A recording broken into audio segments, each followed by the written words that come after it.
So what do Brexiteers make of that Airbus statement? John Longworth was Director General of the British Chambers of Commerce and he co-chairs Leave Means Leave. Good afternoon.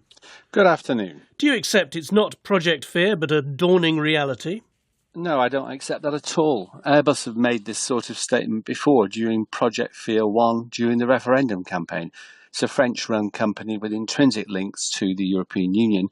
It's a multinational. They've clearly made it very clear that they don't care about the UK because they're prepared to make this sort of statement. But they're saying that their business would be disrupted by But no it is deal. actually disingenuous because some of the things they've said make no sense at all. For example, they've said that they want to be part of the customs union. The fact of the matter is there is no tariff at all on aerospace products. So whether we're members of the customs union or not makes no difference. No, but you know Airbus. that its tariffs are the least of this when it's non-tariff. Hang on. They've also said that they're quite prepared to move production to places like China, which is not even in the European Union. So how can that possibly be anything to do with Brexit?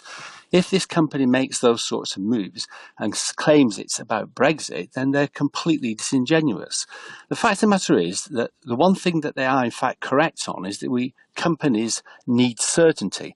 And the best way of providing certainty would be for the government to do what it should have done in the first place, which is to declare for a global trade deal, to declare for World Trade Organization rules, and simply say that we're going to leave in March 2019. That would give companies absolute certainty about what's going to happen next.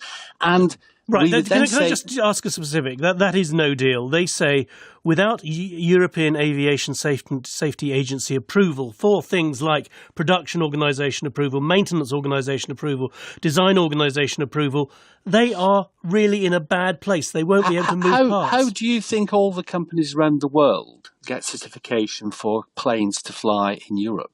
They do it through aviation approval processes in various countries, and that will be the same after we leave the European Union. These things are simply scaremongering, and suggesting that the UK economy will collapse as a consequence is complete nonsense.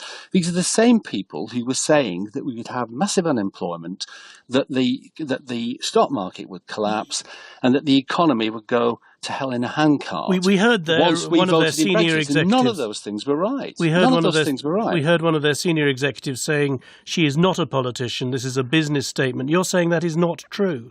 Of course, these multinationals have narrow vested interests which depend entirely on keeping the status quo so they can charge high prices, segment markets, and keep out competition.